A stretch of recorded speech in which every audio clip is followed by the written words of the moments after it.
కొంతమంది స్కూల్ లైఫ్లో అమ్మాయిలకి వైట్ డిశ్చార్జ్ అనేది అవుతూ ఉంటుంది. కొంతమందికి చాలా స్మెల్లీగా ఉంటుంది, అన్కంఫర్టబుల్గా ఉంటుంది, చాలా లీకేజ్ ఉంటుంది. కొంతమందిలో క్లమ్స్ గా రావటం వైట్ డిశ్చార్జ్, కర్డీ వైట్ అంటారు దాన్ని. This is when you should consult a gynaec. అది ఇంకా అలా ఇంకా ఇది అబ్నార్మల్, మనం వెళ్ళాలి, మనం ట్రీట్మెంట్ చేయించుకోవాలి. అంటే దేని వల్ల వస్తుంది? That is very bad. It's cancerous also. So కొంతమంది స్కూల్ లైఫ్లో అమ్మాయిలకి వైట్ డిశ్చార్జ్ అనేది అవుతూ ఉంటుంది. ఎస్, అంటే ఇట్స్ లైక్ కొంతమందికి చాలా స్మెల్లీగా ఉంటుంది, అన్కంఫర్టబుల్గా ఉంటుంది, చాలా లీకేజ్ ఉంటుంది. ఇంకొంతమందికి లైట్గా పీరియడ్స్ వచ్చినప్పుడు ముందు వెనకాలను అలా కనిపిస్తూ ఉంటుంది. ఎస్, 8th 9th 10th ఆ స్టేజ్ ఏజ్ గ్యాప్లో. సో అలాంటి వాళ్ళకి అసలు ఎందుకు అవుతుంది, వస్తే దానికి ఏం చేయాలి? ఓకే, ఇప్పుడు వైట్ డిశ్చార్జ్ అనేది 2 types. మనం నార్మల్ ఏంటి, అబ్నార్మల్ ఏంటి అని చూసుకుందాం. ఫస్ట్ నార్మల్ వైట్ డిశ్చార్జ్ ఏంటంటే అది నైదర్ టూ థిక్ ఉంటుంది నార్ టూ థిన్ ఉంటుంది. ఓకే, వైట్ కలర్ అలా ఉంటుంది. అండ్ అది వచ్చినప్పుడు మీకు పెయిన్ రావటం కానీ, అది మన సెపరేట్ స్మెల్ కానీ అలా ఉండదు అనమాట. So that is normal white discharge. అది ఒక ఫీమేల్ ఓవ్యులేషన్ టైం అంటారు, ఎగ్ రిలీజ్ అయిన టైంలో కానీ, ఆ టైంలో ఇట్ ఈస్ నార్మల్. ఓకే, మొత్తం సైకిల్లో minimal white discharge is normal. కానీ కొంతమందిలో క్లమ్స్ గా రావటం వైట్ డిశ్చార్జ్, కర్డీ వైట్ అంటారు దాన్ని. కర్డీ వైట్ మొత్తం థిక్, ఐదర్ థిక్ ఉంటుంది, చాలా థిన్ ఉంటుంది. అండ్ ఇంకా మొత్తం ప్యాంటీ అండ్ అండర్వేర్ ఉంటుంది కదా, ఇట్ విల్ స్టెయిన్ మొత్తం. And there will be a colour change కూడా. And it will smell fishy odour అంటారు. కరెక్ట్. సో ఇది abnormal white discharge. This is when you should consult a gynaec. This is when అది ఇంకా అలా ఇంకా ఇది abnormal, మనం వెళ్ళాలి, మనం ట్రీట్మెంట్ చేయించుకోవాలి. అంటే దేని వల్ల వస్తుంది అది? సో ఇట్స్ మోస్ట్లీ ఇన్ఫెక్షన్స్ అండి. ఇన్ఫెక్షన్స్. ఇప్పుడు బేసిక్గా ఇవన్నీ ఎందుకు అవుతుంది అంటే ఫీమేల్ హైజీన్ సరిగ్గా ఉండకపోవటం వల్ల.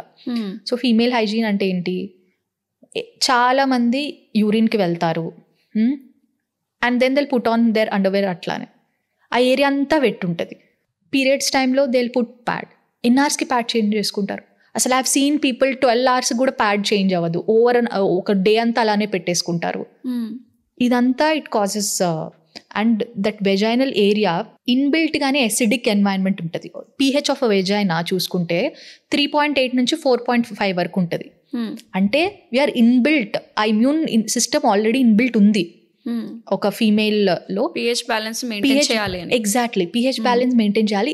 ఏమన్నా వెళ్ళినా కానీ because of that acidic pH not many organisms survive అనమాట ఆ pH లో.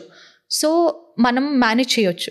కానీ ఎప్పుడైతే ఇలాంటి ఆ ఏరియా అంతా పెట్టుకోవడం, ఎగ్జాక్ట్లీ, అండ్ ఆ ఏరియా అంతా మాయిస్ట్ పెట్టుకుంటారు. So the key is to keep the area dry. Okay, so ఒక ఫీమేల్ వాష్రూమ్కి వెళ్ళారు, ఆఫ్టర్ ఎప్పుడైనా టిష్యూస్ పెట్టుకోండి, లేకపోతే ఒక చిన్న క్లాత్ పెట్టుకోండి. వాష్రూమ్ అయిపోయాక వైప్ దట్ ఏరియా, క్లీన్ చేసుకోండి. బ్యాక్ నుంచి ఫ్రంట్కి కాదు, ఫ్రంట్ టు బ్యాక్. చాలామంది యూరిన్ టిష్యూ బ్యాక్ నుంచి ఫ్రంట్, అంటే ఏనస్ పార్ట్ నుంచి ముందుకి యూ విల్ క్లీన్ అనమాట. రైట్. సో అది చేయకూడదు, ఎందుకంటే anal region has separate bacteria.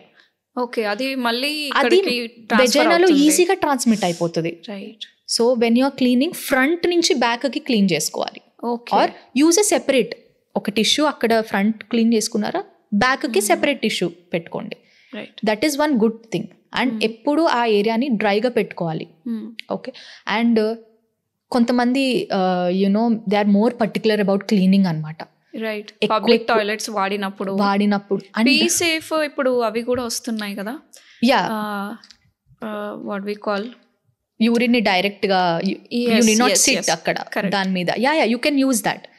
And public washrooms లో ఏంటంటే, పబ్లిక్ వాష్రూమ్స్ యూజ్ చేస్తేనే యూటీఐ వస్తుంది అని అంటే, యా, ఎందుకంటే అక్కడ కూర్చోవటం వల్ల కాదు. If you see that health faucet, that jet, water jet, okay, అది ఎక్కడంటే అక్కడ పడిపోయి ఉంటుంది. కరెక్ట్. అసలు అది చూస్తే మొత్తం రస్ట్ పట్టి ఉంటుంది. And they use that. అది direct it is coming into contact with your mucosa కదా, మ్యూకోజా వల్వల్ ఏరియా, అదంతా వెజైనల్ ఏరియా, అక్కడ అంతా it is coming in contact directly. నువ్వు ఆ వాటర్ అక్కడి నుంచి వచ్చినప్పుడు జస్ట్ సీట్ మీద కూర్చుంటే యూరిన్ ఇన్ఫెక్షన్స్, వెజైనల్ ఇన్ఫెక్షన్స్ రావు. ఓకే. ఎప్పుడైతే అలాంటి water jets or health faucets నుంచి దట్ రస్టెడ్ ఉంటాయి బయట, కిందలా పడుంటే వాటర్ అంతా దాని మీద వెళ్తూ ఉంటాయి. These are what is making difference అనమాట. సో మీరు పబ్లిక్ వాష్రూమ్స్ యూజ్ చేసిన ఐతో నేను పేషెంట్స్కి అయితే స్క్వాట్ చేయటం నేర్చుకోండి అని అంట. So if they try to squat, age old వాళ్ళు అయితే వాళ్ళు ఇంకా చేయలేరు. ఐతో advise Indian toilets any time best than western toilets. So even అప్పుడు ఇంకా హెల్త్ ఫ్యాసెట్స్ అలా ఉన్నప్పుడు ఐ సజెస్ట్ దెమ్ ఇంకా మీరే టిష్యూస్ పెట్టుకోండి. ఇప్పుడు ఆఫ్ లేట్ చాలా వాష్రూమ్స్ ప్రాబ్లం ఉన్న వాళ్ళు అయితే ఖచ్చితంగా టిష్యూస్ మెయింటైన్ చేయడం. ఎగ్జాక్ట్లీ. యా. అంటే ఫుడ్ వల్ల కూడా ఏదైనా వైట్ డిశ్చార్జ్ వచ్చే అవకాశాలు ఉంటాయా? No rare. Any long sitting hours ఉన్నా కూడా, ఎందుకంటే చిన్నపిల్లలు ఇప్పుడు 8th 9th class 10th class వాళ్ళు చాలా స్టడీ పైన ఫోకస్ ఉండి ఫుల్ అవర్స్ అనేది సిట్టింగ్ మీదనే ఉంటుంది కాబట్టి దాంతో మన more than white discharge fungal infections in that area are very common. Air expose ఉండదు కాబట్టి. ఎగ్జాక్ట్లీ. వీళ్ళు చాలా టైట్ క్లోతింగ్ వేసుకుంటారు, ఎస్పెషలీ పీరియడ్స్ అప్పుడు.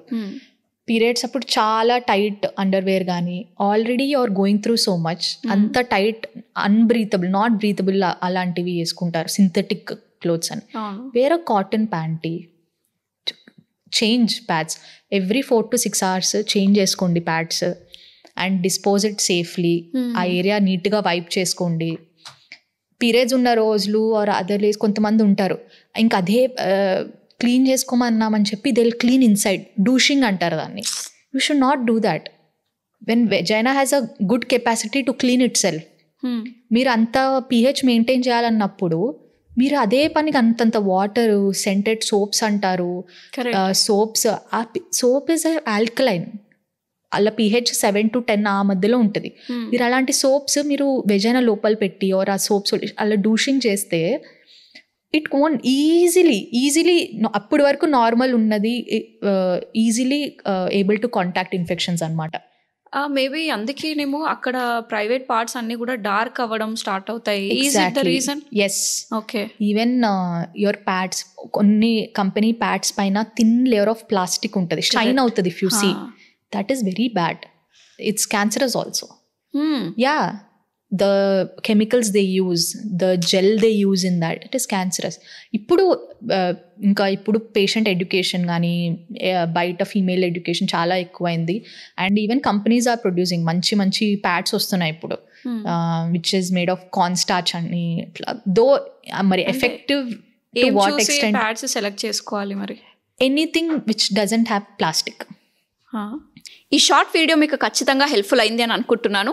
ఫుల్ పాడ్కాస్ట్ కోసం కింద డిస్క్రిప్షన్లో లింక్ ఇస్తున్నాను, వెళ్ళి చూడండి. మీరు ఒక పేరెంట్ అయితే ఖచ్చితంగా పేరెంటింగ్ ప్రాబ్లమ్స్ అయితే ఉండే ఉంటాయి. లైక్ మీరు చెప్పిన మాటలు వినకపోవడం కానీ, టీవీ మొబైల్కి అడిక్ట్ అయిపోవడం కానీ, హైపర్ యాక్టివ్గా ఉండడం కానీ, కెరీర్ విషయంలో కూడా ఎలా సెలెక్ట్ చేసుకోవాలి, ఎలా ప్లానింగ్ చేసుకోవాలి, మన పిల్లల ఇన్బోర్న్ టాలెంట్ ఏంటి, ఆ టాలెంట్ని ఒక ప్రొఫెషన్ లాగా ఎలా కన్వర్ట్ చేయాలి, ఇలా చాలా విషయాలు పేరెంటింగ్లో ప్రాబ్లమ్స్ వస్తూనే ఉంటాయి. అందుకోసమే నేను ఒక బ్యూటిఫుల్ పేరెంటింగ్ కోర్స్ అనేది డిజైన్ చేశాను. మీకు తెలుసా, thousands ఆఫ్ పేరెంట్స్ ఇంకా పిల్లలు కూడా ఈ కోర్స్ నుంచి బెనిఫిట్ పొందారు. ఇప్పుడు మీ వంత అన్నమాట. సో మీరు నిజంగా సీరియస్ ఉన్నట్టయితే కింద ఉన్న నంబర్కి కాల్ చేసి మరిన్ని డీటెయిల్స్ తెలుసుకోండి. Thank you so much.